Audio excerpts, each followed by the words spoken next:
그 중에서 제일 많이 하시는 말씀 중에 하나가, 원장님 제가 어릴 때는 조금만 운동하고 식사 조절 조금만 하면 살이 쭉쭉 빠졌는데 지금은 술도 안 먹고 식단도 하고 운동도 하는데 살이 잘 안 빠집니다 하는 말씀이랑, 기초대사량 이외에도 체중에 큰 영향을 끼치는 요인을 알아냈습니다. 그게 바로 인데요. 나이가 들건 혹은 나이가 들지 않건. 안녕하세요. 20년차 10만 케이스 다이어트 진료 한의사 김장선입니다. 저희 환자분들을 보면 20대에서 50대 여성분들이 한 90% 이상을 차지하고요. 그 중에 한 3, 40대 여성분들이 한 6, 70% 이상 차지하는 것 같습니다. 그래서 이제 그분들하고 상담을 하게 되면 첫 마디만 딱 들어도 다음번에 무슨 말씀을 하실지 다 알 것 같아요. 그 중에서 제일 많이 하시는 말씀 중에 하나가, 원장님 제가 어릴 때는 조금만 운동하고 식사 조절 조금만 하면 살이 쭉쭉 빠졌는데 지금은 술도 안 먹고 식단도 하고 운동도 하는데 살이 잘 안 빠집니다 하는 말씀이랑, 제가 어릴 때는 기억력이 나쁘지 않았는데 아기 낳고 나이가 들다 보니까 자꾸 깜빡깜빡하고 기억력이 떨어져요 라고 말씀하시는 두 가지 가장 말씀하시는데요. 나이가 들수록 살이 찌는 이유는 뭘까요? 우리가 일반적으로 말씀드리는 건 신진대사가 떨어지면서, 즉 기초대사량이 떨어지면서 먹는 양보다 쓰는 양이 더 많아서 그렇다고 합니다. 그런데 우리가 다이어트 할 때 식사량도 많이 줄이고 칼로리도 많이 줄이잖아요. 그런데도 왜 살이 잘 안 빠질까요? 그래서 미국 사람들이 연구를 좀 했더니 기초대사량 이외에도 체중에 큰 영향을 끼치는 요인을 알아냈습니다. 그게 바로 뇌활성도인데요. 나이가 들건 혹은 나이가 들지 않건 뇌활성도가 떨어지면 비만의 위험도가 높아진다는 연구 결과가 있습니다.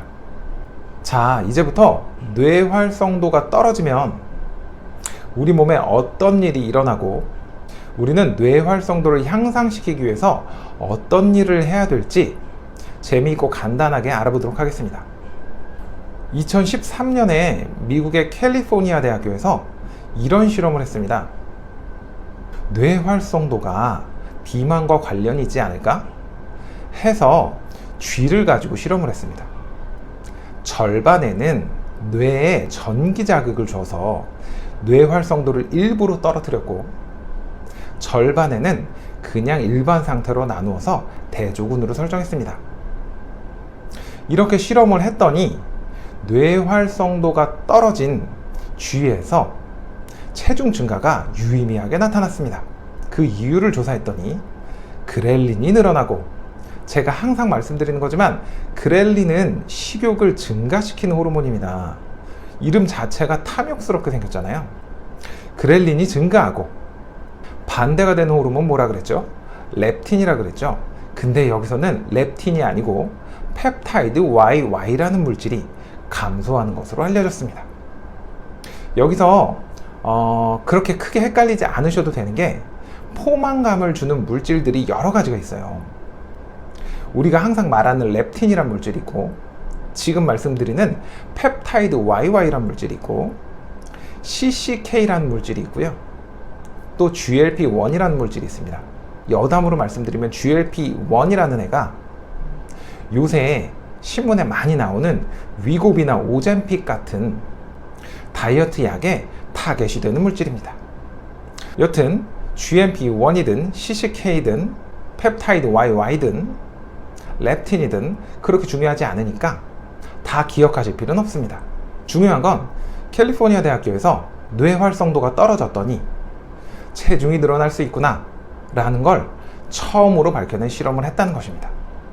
역시 캘리포니아 사람들은 아몬드를 많이 먹어서 그런지 똑똑한가 봅니다. 그럼 어떤 사람들이 이렇게 얘기를 합니다. 쥐는 쥐고 우리는 사람인데 쥐처럼 하등한 동물과 사람처럼 고등한 동물과 같지 않을 수도 있잖아. 그래서 2014년 바로 그 다음에 한국인들이 좋아하는 존스 홉킨스 대학교에서 사람을 대상으로 실험을 했습니다. 사람의 뇌를 전기로 지질 수는 없으니까, 그쵸? 그렇게 하면 교수님이 깜빡하겠죠. 그래서 사람을 1000명의 지원자를 모았습니다. 그 중에 뇌 검사를 했더니 뇌 활성이 떨어진 사람들 있잖아요. 그 사람들을 하나의 군으로 묶고 그렇지 않은 사람들을 대조군으로 설정해서 실험을 했습니다. 놀랍게도 실험의 결과는 쥐를 대상으로 했을 때처럼 그렐린이 증가하고 펩타이드 YY가 감소하는 결과를 보였습니다. 실험의 결과로는 뇌활성이 저하되면 뇌활성이 저하되지 않은 사람에 비해 비만의 확률이 3배 더 높아진다고 합니다. 그 이후에도 2019년에 워싱턴 대학교, 2020년에 또 존스 홉킨스 대학교에서 비슷한 실험을 했고 비슷한 결과를 얻었습니다. 자, 그럼 이제 명제는 성립했습니다. 뇌 활성도가 떨어지면 체중이 올라갈 위험이 높구나. A가 B구나 라는 건 성립은 했지만 그 반대 명제인 not A가 not B구나, 이건 아직 성립하지 않았습니다. 그래서 2015년에 펜실베니아 대학교에서 또 실험을 했습니다.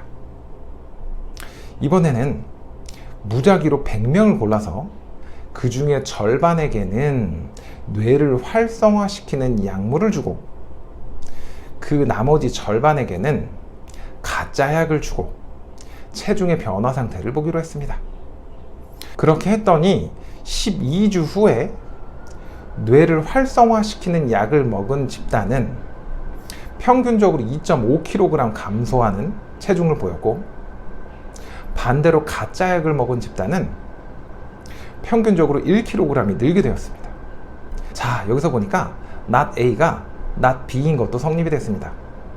즉, 뇌가 활성화되면 체중이 감소한다 라는 것도 성립이 된 것입니다. 자, 그럼 우리가 해야 될 일은 뭘까요? 뇌 활성도를 향상시키는 거네요. 특히 나이가 들수록 뇌가 노화되면서 뇌 활성도가 떨어지기 마련입니다. 그렇다면 우리가 해야 되는 것은 어떤 것일까요? 첫 번째는 운동입니다. 당연합니다. 뇌의 존재 목적이 뭘까요? 생명을 유지하고 생각만 하는 걸까요? 그것도 하나의 존재의 목적이지만 실제로는 몸을 움직이게 하거나 컨트롤하는 것이 목적입니다. 그렇기 때문에 뇌는 신체와 연결되어 있는 것입니다. 이 반대로 신체를 움직인다고 하면 뇌는 어쩔 수 없이 일을 해야 됩니다.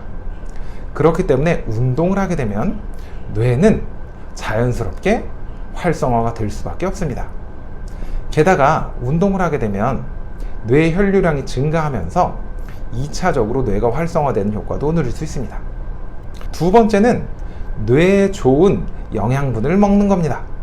기본 영양소로는 단백질, 야채, 해조류, 비타민, 무기질 등을 섭취하면 좋고, 항산화 작용이 뛰어난 음식들을 섭취하는 것도 좋습니다.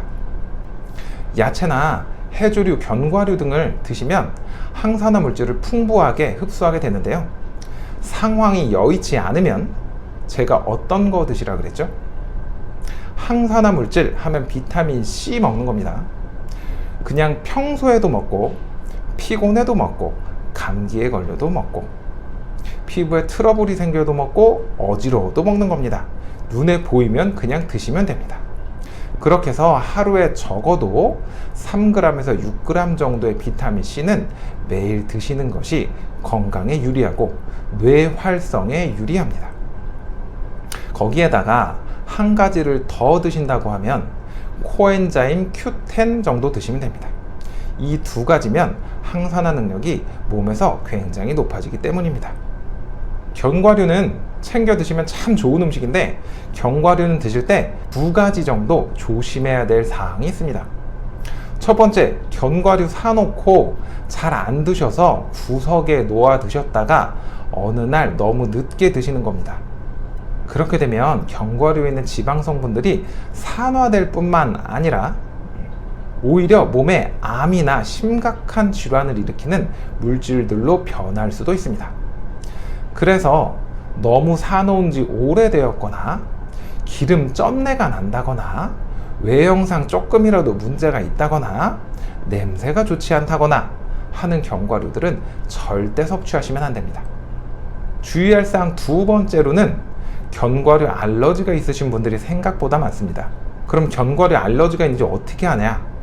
내가 먹어보면 됩니다. 내가 견과류를 먹었는데 좀 피곤하고 나른해진다든가 피부가 가려워진다든가 소화가 안 되고 더부룩하다던가 설사를 한다던가 뾰루지가 난다던가 하는 게 있으면 견과류 알러지가 있을 가능성이 높습니다. 알러지라는 건 뭔가요? 몸에서 야, 이 물질 나랑 안 맞는 것 같으니까 나한테 대지 마, 먹지 마 하고 호소를 하는 겁니다. 그렇기 때문에 알러지가 있으신 분들은 견과류를 드시지 말고 대신에 위에 말씀드린 비타민C와 CoQ10 정도를 그냥 챙겨서 드시는 것도 나쁘지 않겠습니다. 그리고 필요한 영양소 뭐 있을까요? 제가 항상 말씀드리는 비타민 D 제제 꼭 좀 잘 챙겨서 드시고, 비타민 B 중에 코발라민이라는 물질이 있습니다.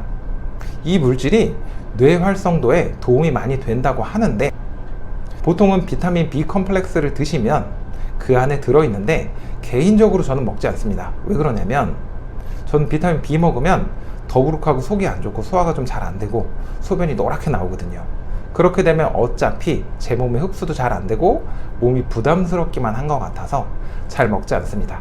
대신에 코발라민은 붉은 살 생선 아니면 해산물, 계란 노른자 같은 곳에 많이 들어있으니까 우리가 평상시 음식을 통해서 잘 섭취할 수 있을 겁니다. 세 번째, 잠을 잘 주무셔야 됩니다. 잠은 뭐라 그랬죠? 몸이 재정비하고 휴식하는 시간입니다. 뇌도 이 시간 동안 뇌를 휴식하면서 재정비하고 노폐물을 배출하고 기억을 재구성합니다. 잠은 꼭 주무셔야 뇌가 활성화될 수 있습니다. 네 번째, 뇌를 자극하고 활성화할 수 있는 취미를 갖습니다. 육체 운동을 할 때 인터벌 트레이닝이 그냥 지속적인 운동보다 더 좋다고 했죠. 뇌도 인터벌 트레이닝처럼 강도나 구성이 변하는 활동이 좋습니다. 요새 저희 와이프 보니까 뜨개질을 많이 하더라고요. 저는 조금 더 변화가 많고 활동적인 걸 했으면 하는데 뜨개질이 재미있고 복잡해서 뇌를 쉬지 않고 쓴다고 합니다. 그래서 노인분들도 뜨개질을 많이 하시게 되는데 뜨개질도 나쁜 취미는 아닌 것 같습니다. 대신에 같은 시간이라면 조금 더 뇌를 자극할 수 있는 그런 취미도 괜찮습니다. 가족들과 함께 보드게임이나 카드게임을 하는 것도 좋습니다. 저희 가족들은 주말에 시간이 되면 루미큐브라는 게임을 하는데요. 루미큐브라는 게임이 참 재밌더라고요. 근데 이거는 다른 사람들이 있어야지 할 수 있는 게임이잖아요. 근데 루미큐브는 구글 플레이 스토어 가면 혼자 전 세계의 플레이어들과 대련할 수 있는 게임이 있습니다. 그런 게임을 한번 해보시는 것도 나쁘지 않습니다. 그 외에도 방송이나 영화를 보는 것보다는 책을 보는 것이 좋습니다. 방송이나 영화는 이미지나 영상 자체로 머리에 자극을 주기 때문에 뇌가 그 정보를 재구성하는 것이 제한적입니다. 하지만 책은 활자로 된 정보를 입력하여 그걸 느낌으로 느낀다거나 시각화한다거나 아니면 추상화해서 몸에 기억을 한다거나 하는 재구성 과정을 거치기 때문에 뇌에 훨씬 더 좋은 자극이 됩니다. 다섯 번째, 말하면 잔소리입니다. 음주를 줄이셔야 됩니다. 끊으시면 더 좋습니다. 음주라는 것이 특이하게 마시게 되면 뇌의 신경 전달 물질의 분비를 자극합니다. 그래서 음주를 하게 되면 막 신도 나고 소리도 지르고 울기도 하고 웃기도 하고 재미가 있습니다. 하지만 문제는 뭐냐면 음주를 그쳤을 때는 오히려 신경 전달 물질의 분비를 감소시킵니다. 그렇기 때문에 술을 안 먹으면 우울하거나 기분이 처진다거나 하는 느낌도 오히려 느낄 수 있습니다. 그렇게 돼서 계속 술을 마셔서 신경 전달 물질의 분비를 촉진하게 되는 것이 뭘까요? 알코올 중독입니다. 그러면은 나는 알코올 중독도 괜찮으니까 그냥 알코올을 먹으면서 뇌의 신경 전달 물질의 분비를 늘릴래 하시는 분들도 있으실 수 있는데요. 안 됩니다. 음주량이 지나치게 되면 뇌의 신경세포 자체를 파괴해서 해마의 기능을 저하시키고 파괴할 수도 있습니다. 자, 오늘은 뇌의 활성도와 다이어트에 관한 이야기를 했습니다. 한의학에서는 예로부터 몸과 마음은 분리할 수 없다고 하여 환자를 치료하거나 생활할 때 몸과 마음의 건강을 모두 주의해서 하라고 했습니다. 뇌가 건강해야 육체가 건강하고 육체가 건강해야 뇌가 건강합니다. 여러분들은 다른 사람보다 뇌의 활성도와 뇌의 건강에 더 힘을 쓰셔서 건강한 육체, 날씬한 몸매 모두 다 가지시길 바랍니다. 감사합니다.